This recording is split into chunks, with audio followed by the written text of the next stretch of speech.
कुछ लोगों की कहानियां उनकी मर्जी से खत्म नहीं होती।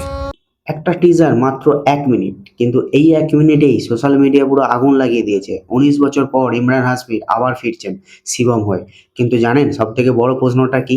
এই টিজারে এমন কয়েকটা ক্লু লুকিয়ে আছে যেগুলো দেখে মনে হচ্ছে আওয়ারা কন্ঠ শুধু একটা সিক্যুয়াল নয়, পুরো গল্পটাই অন্য লেভেলে নিয়ে যেতে চলেছে। তাহলে টিজারটা কি সত্যিই মাস্টারপিস নাকি শুধুই নস্টালজি বিক্রি করার চেষ্টা করছে? সবকিছু বলবো।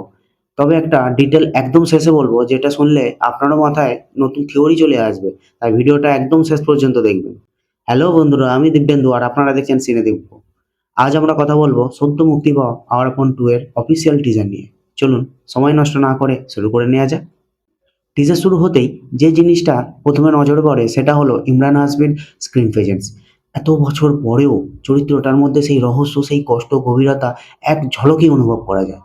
আর ব্যাকগ্রাউন্ডে যখন পুরোনো মিউজিকের টোনটা ভেসে আসে না, তখন সত্যিই গায়ে কাঁটা দেয়। যারা প্রথম আওয়ার আপন দেখেছেন তাদের কাছে এটা শুধু একটা গান না, এটা একটা স্মৃতি। কিন্তু এখানেই আসল টুইস্ট। এই টিজার শুধু পুরোনো দিনের স্মৃতি দেখায় না, এটা পরিষ্কার বুঝিয়ে দেয় যে এবার গল্পের স্কেল অনেক বড় হতে চলেছে। অ্যাকশনের ঝলক, ডার্ক ভিজুয়াল, সিনেমাটোগ্রাফি সব মিলিয়ে একটা ইন্টারন্যাশনাল ফিল দেওয়ার চেষ্টা করা হয়েছে। তবে দাঁড়ান, সবথেকে ইন্টারেস্টিং বিষয়টা তো এখনো বলিনি। অনেকেই শুধু ইমরান হাশমিনকে দেখে উত্তেজিত হয়ে গেছেন। কিন্তু টিজারের কয়েকটা ছোট্ট শট ইঙ্গিত দিচ্ছে এবার শুধু অ্যাকশন নয়, ইমোশন আর সাসপেন্স বড় ভূমিকা নেবে। যদি পরিচালক এই ব্যালেন্সটা ঠিক ধরে রাখতে পারে তাহলে আওয়ার কণ্ঠ শুধু ফ্যানেদের জন্য না, নতুন দর্শকদের কাছেও একটা নতুন অভিজ্ঞতা হতে পারে। এখানে একটা ছোট্ট অনুরোধ করব, যদি এই ধরনের অনেস্ট মুভি রিভিউ আর ট্রেলার ব্রেকডাউন তোমরা দেখতে চাও তাহলে অবশ্যই আমার সিনেদিব্য চ্যানেলটাকে সাবস্ক্রাইব করে আমার পাশে থাকবে। আর অবশ্যই কিন্তু বেল আইকনটা প্রেস করে দেবে যাতে কোনো আমার আপডেট না মিস করো তোমরা। এবার আসি টিজারের ডিটেলসে। আমার কাছে টিজারের ৩টে জিনিস সবথেকে ভালো লেগেছে।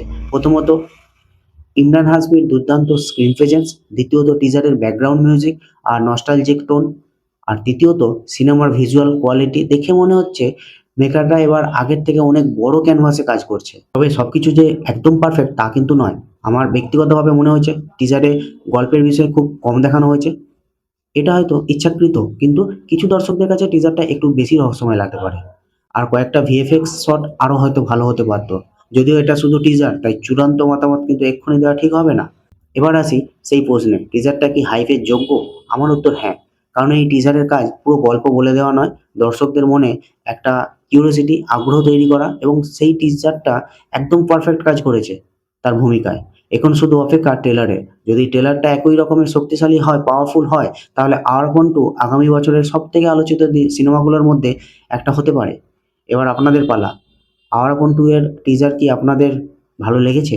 এটা কি সত্যিই ব্লকবাস্টার হওয়ার যোগ্য? নাকি এখনো আপনাদের মনে কোনো সন্দেহ আছে? কমেন্টে কিন্তু অবশ্যই জানাবেন। ভিডিওটা ভালো লাগলে লাইক করবেন, শেয়ার করবেন। দেখা হবে পরের ভিডিওতে।